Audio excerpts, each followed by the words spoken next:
तो आज हम एमआरआई स्पेक्ट्रोस्कोपी के बारे में पढ़ने वाले हैं। ये वीडियो डिटेल वीडियो होने वाली है जिसके अंदर हम एमआरआई स्पेक्ट्रोस्कोपी क्या होता है, उसे कैसे परफॉर्म किया जाता है, प्रोटोकॉल्स क्या होते हैं, पेशेंट पोजीशन कैसे होती है और इमेजिंग पैरामीटर्स कैसे सिलेक्ट किए जाते हैं। इन सभी चीज़ों के बारे में हम इस वीडियो में देखने वाले हैं। फिर चाहे आप एक रेडियोलॉजिस्ट हो, रेडियोग्राफर हो या एक रेडियोलॉजी स्टूडेंट हो, आपके लिए ये वीडियो काफ़ी ज़्यादा हेल्पफुल होने वाली है। तो चलिए बिना किसी देरी के स्टार्ट करते हैं। ओके दोस्तों, एमआरआई स्पेक्ट्रोस्कोपी यानी कि मैग्नेटिक रिजोनेंस स्पेक्ट्रोस्कोपी ये एक स्पेशल एमआरआई टेक्निक है जो हमें टिश्यू के अंदर होने वाले बायोकेमिकल चेंजेस को डिटेक्ट करने में हेल्प करती है। नॉर्मली हम जो एमआरआई स्कैन्स करते हैं उसके अंदर हम बॉडी के स्ट्रक्चर को काफ़ी ईजिली देख सकते हैं, लेकिन अगर बात की जाए इस स्पेशल प्रोसेस की यानी कि स्पेक्ट्रोस्कोपी की, तो इसके अंदर हम मेटाबोलाइट्स यानी कि केमिकल लेवल पर होने वाले फंक्शन को भी काफ़ी ईजिली देख सकते हैं। एमआरआई स्पेक्ट्रोस्कोपी एक नॉन इन्वेसिव टेक्निक है। मीन्स इसमें ना तो किसी इंजेक्शन का यूज किया जाता है, ना ही कोई कट लगाया जाता है, ना ही वहाँ के सेल्स को कलेक्ट किया जाता है। सिर्फ सिग्नल्स के थ्रू, सिर्फ और सिर्फ सिग्नल्स के थ्रू मेटाबोलाइट लेवल पर चेक किया जाता है कि जो मेटाबोलाइट्स हैं वो नॉर्मल है या एबनॉर्मल है। अगर बात दूसरे बॉडी पार्ट्स की जाए, जैसे कि अगर हमारे पैर में या हाथ में या किसी भी दूसरे बॉडी पार्ट पर कोई कैंसर सेल्स जनरेट हो रहे हैं, तो उसको चेक करने के लिए क्या किया जाता है, वहाँ के सेल्स को कट किया जाता है, इंजेक्शन के थ्रू वहाँ के सेल्स को कलेक्ट किया जाता है और फिर उसे लैब में लेकर जाया जाता है। वहाँ पे उसकी मेटाबोलाइट्स एक्टिविटी को चेक किया जाता है, जिसके थ्रू हमें पता चलता है कि वो सेल्स नॉर्मल है या एबनॉर्मल है। तो वो एक प्रोसेस पेनफुल प्रोसेस होता है, इन्वेसिव प्रोसेस होता है। लेकिन अगर स्पेक्ट्रोस्कोपी की बात की जा रही है तो ये एक नॉन इन्वेसिव टेक्निक है। इसके अंदर किसी भी तरीके का इंजेक्शन यूज नहीं किया जाता, किसी भी तरीके का कट नहीं लगाया जाता। सिर्फ सिग्नल्स के थ्रू मेटाबोलाइट्स लेवल पर हम केमिकल चेंजेस देख सकते हैं और पता लगा सकते हैं कि वो नॉर्मल है या एबनॉर्मल है। इन्हीं मेटाबोलाइट की नॉर्मल और एबनॉर्मलिटी को हम एक ग्राफ के जरिए समझते हैं, जो ग्राफ हमें एमआरआई स्पेक्ट्रोस्कोपी स्टडी के थ्रू मिलता है। तो अब उसी ग्राफ के जरिए होने वाली और क्लिनिकल केसेस को हम देखेंगे। और भी काफी सारे क्लिनिकल केसेस होते हैं जो हम स्पेक्ट्रोस्कोपी के थ्रू डायग्नोज कर सकते हैं। तो अब हम बात करते हैं इसके क्लिनिकल यूजेस की। तो सबसे कॉमन जो इसका क्लिनिकल यूज होता है वो होता है ब्रेन ट्यूमर के लिए। ब्रेन ट्यूमर सबसे कॉमन यूज है। ब्रेन ट्यूमर में एमआरआई स्पेक्ट्रोस्कोपी से हम डिफरेंशिएट कर सकते हैं कि कोई ट्यूमर लो ग्रेड है या हाई ग्रेड है, या वो एब्सेस है या कोई नियोप्लास्टिक लीजन है। हाई ग्रेड ट्यूमर में कोलिन बढ़ता है और एनएए कम होता है। रेडिएशन वर्सेस रेक्यूरेंस, ये भी स्पेक्ट्रोस्कोपी की क्लिनिकल यूजेस में इंक्लूड है। रेडियोथेरेपी के बाद अगर एमआरआई में लीजन दिखाई देता है तो उसमें कंफ्यूजन होती है कि वो रेक्यूरेंस है या रेडिएशन नेक्रोसिस। तो एमआरआई स्पेक्ट्रोस्कोपी इसमें बहुत हेल्प करता है, क्योंकि नेक्रोसिस में लिपिड लैक्टेट बढ़ता हुआ दिखाई देता है, जबकि रेक्यूरेंस में कोलिन हाई होता हुआ दिखाई देता है। तो इन दोनों के थ्रू में पता चल जाता है कि जो लीजन हमें बढ़ता हुआ दिखाई दे रहा है वो नेक्रोसिस है या फिर रेक्यूरेंस है। तो इस चीज को भी काफी अच्छे से रूल आउट करता है। इन्फेक्शन और एब्सेस, ब्रेन एब्सेस में एसिटेट और सक्सिनेट जैसे मेटाबोलाइट्स दिखाई देते हैं जो ट्यूमर में नहीं होते। अगर हमारे ब्रेन में कहीं पर इन्फेक्शन हो गया या एब्सेस हो गया तो वहाँ पर भी एक कलेक्शन हो जाती है। तो मोस्टली देखकर यही लगता है कि वो कैंसरस सेल्स हैं। लेकिन अगर स्पेक्ट्रोस्कोपी की जाती है और उन मेटाबोलाइट्स को देखा जाता है, उनके फंक्शन को देखा जाता है, उनके ग्राफ को देखा जाता है, तो उसके थ्रू हमें पता चलता है कि वो एसिटेट या फिर सक्सिनेट भी हो सकते हैं, क्योंकि ये वाले मेटाबोलाइट्स हमारे इन्फेक्शन और एब्सेस के अंदर पाए जाते हैं। ऐसे ही डिफरेंट मेटाबोलाइट्स में होने वाले चेंजेस के थ्रू हमें अलग अलग डिजीज का पता चलता है, जो कि हम स्पेक्ट्रोस्कोपी में काफी इजीली देख सकते हैं। अब बात करते हैं एमआरआई स्पेक्ट्रोस्कोपी के सबसे इंपॉर्टेंट एस्पेक्ट की, वो है स्पेक्ट्रम और उसमें दिखने वाले मेटाबोलाइट्स। जब हम एमआरआई स्पेक्ट्रोस्कोपी स्कैन करते हैं तो हमें उसमें एक ग्राफ मिलता है जिसे हम स्पेक्ट्रम बोलते हैं। इस स्पेक्ट्रम में दो तरीके की एक्सिस होती है, एक होती है हॉरिजॉन्टल एक्सिस और दूसरी होती है वर्टिकल एक्सिस। हर पीक किसी स्पेसिफिक मेटाबोलाइट को रिप्रेजेंट करता है। मेटाबोलाइट से निकलने वाले सिग्नल की जो इंटेंसिटी होती है वो एक पीक पर जाती है और हर एक पीक किसी न किसी स्पेसिफिक मेटाबोलाइट को रिप्रेजेंट करता है। जैसा मैंने बताया, हर एक मेटाबोलाइट्स की एक अपनी खुद की पीक होती है और उनकी पीक को मेजर किया जाता है पीपीएम में।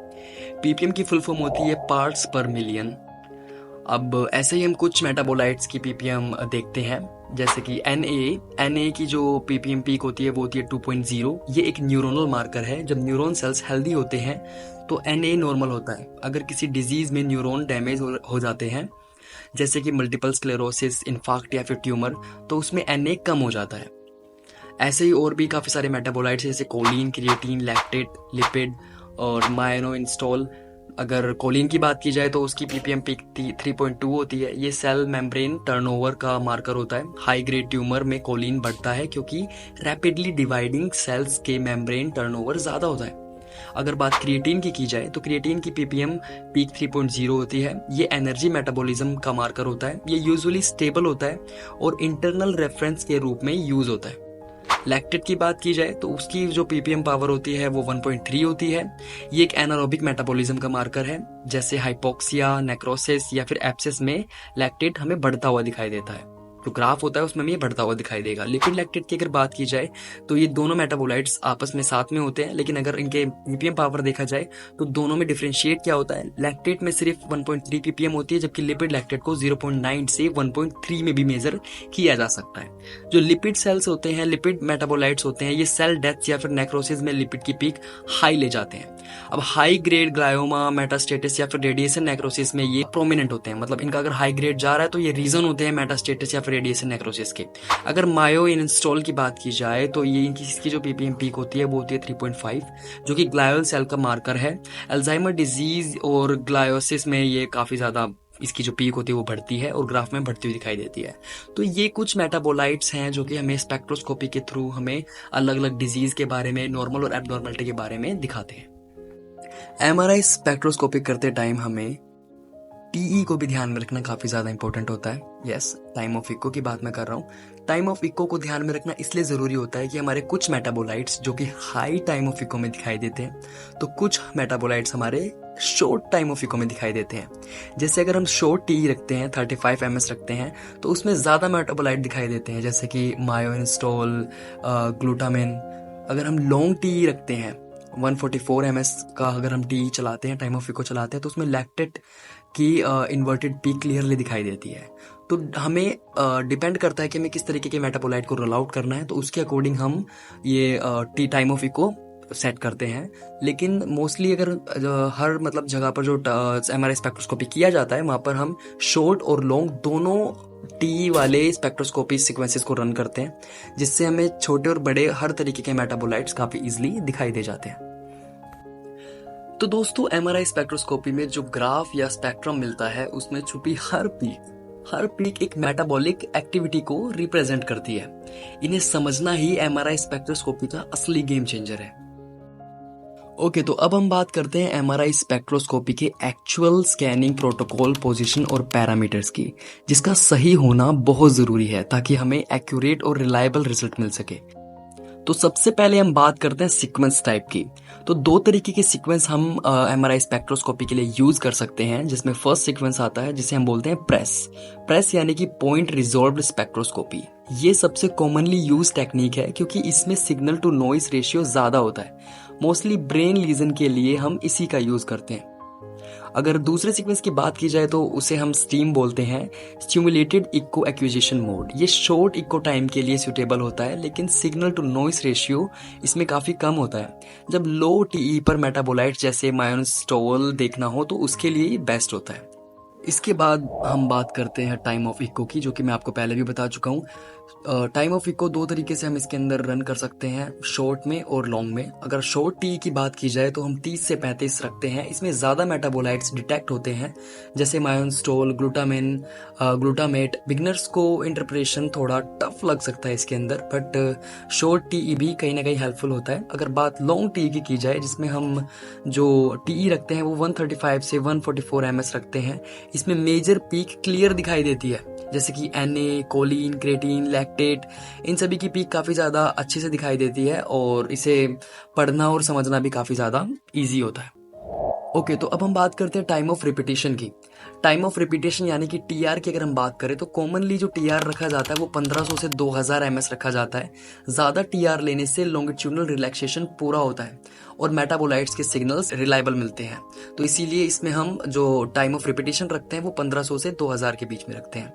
अगर बात की जाए वोक्सल साइज और प्लेसमेंट की, तो अगर वोक्सल साइज की बात की जाए तो टिपिकल वोक्सल साइज होता है 8 से 10 ml। ज़्यादा बड़ा होगा तो कंटामिनेशन का रिस्क होता है, छोटा होगा तो सिग्नल कम मिलेगा। तो एक फिक्स रेशियो रखा जाता है वोक्सल के साइज़ का, जो कि 8 से 10 ml तक होना चाहिए। अगर वोक्सल रिप्लेसमेंट या फिर प्लेसमेंट की बात की जाए तो सबसे इंपॉर्टेंट स्टेप है लीजन के बीच में वोक्सल रखना, क्योंकि अगर लीजन के बीच में वोक्सल हम नहीं रखेंगे तो हमें उसके आसपास के सिग्नल और उसके अंदर के फंक्शन को हम नहीं देख पाएंगे। और इस बात का ध्यान देना चाहिए कि उसमें CSF, बोन, एयर कुछ भी इंक्लूड ना हो। जो हमारा वोक्सल हो वो CSF, बोन, एयर इन सभी चीजों से एकदम अलग हो। बॉर्डर पर रखने से पैराइटल वॉल्यूम इफेक्ट हो सकता है और हमारा स्पेक्ट्रम पूरा खराब हो जाएगा। तो हमें कुछ चीज़ों का ध्यान रखना होता है वोक्सल प्लेसमेंट के दौरान।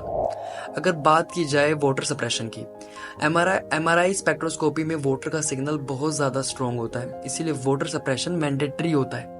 तो हमारी मशीन में और हमारे सिस्टम में कुछ सेचुरेशन होते हैं, जैसे कि प्रेस, चेस, पल्स सेचुरेशन बोलते हैं, मुझे सप्रेशन बोलते हैं। प्रेस या फिर चेस पल्स से हम सप्रेशन कर सकते हैं, वाटर सप्रेशन। अब बात करते हैं शिम एडजस्टमेंट करना भी एक इम्पोर्टेंट पार्ट है MRI स्पेक्ट्रोस्कोपी करते टाइम। गुड शिम मतलब शार्प पीक्स। अगर शिम अच्छे से होगा तो स्पेक्ट्रम भी हमें काफ़ी अच्छे से दिखाई देगा। अगर बात की जाए फैट सेचुरेशन की, क्योंकि फैट सेचुरेशन कहीं ना कहीं फैट के जो सिग्नल होते हैं वो भी हमारे मेटाबोलाइट्स के सिग्नल को डिस्टर्ब करेंगे। अगर लीजन स्कल के पास है और फैट सप्रेशन नहीं है तो वहाँ पे हमें कंटामिनेशन दिखाई देगा। तो इसीलिए फैट सप्रेशन का होना भी बहुत ज़्यादा ज़रूरी है। अगर बात की जाए नंबर ऑफ एवरेज की यानी कि नेक्स की, तो टिपिकली 128 और मोर एवरेजेस लिए जाते हैं ताकि signal to noise ratio improve किया जा सके। तो MRI स्पेक्ट्रोस्कोपी में इमेजिंग से पहले हमें water suppression, shimming, PR, TE, voxel की placement, water suppression, fat suppression, इन सभी चीज़ों का ध्यान रखना बहुत ज़्यादा ज़रूरी होता है। क्योंकि अगर हम इन सभी चीज़ों को अच्छे से प्लेस करेंगे तो इन्हीं के थ्रू हमें एक बेस्ट और अच्छा स्पेक्ट्रम मिल पाएगा और उसी के थ्रू हम ईजिली किसी भी मेटाबोलाइट की नॉर्मलिटी और एबनॉर्मलिटी को देख पाएंगे। तो ये सारी चीज़ें करना काफ़ी ज़्यादा इंपॉर्टेंट होता है स्पेक्ट्रोस्कोपी में इमेजिंग करने से पहले। ओके, तो आज की वीडियो यहीं पे एंड करते हैं। नेक्स्ट वीडियो भी सेम टॉपिक पर होने वाली है, जिसमें हम पेशेंट पोजिशनिंग से लेकर फिल्मिंग, इमेजिंग और जितने भी सारे प्रोटोकॉल्स, पैरामीटर्स होते हैं उनको रियल पेशेंट के जो केसेस होते हैं उनको दिखाते हुए हम इसको एक्सप्लेन करेंगे और इसको और अच्छे से समझेंगे।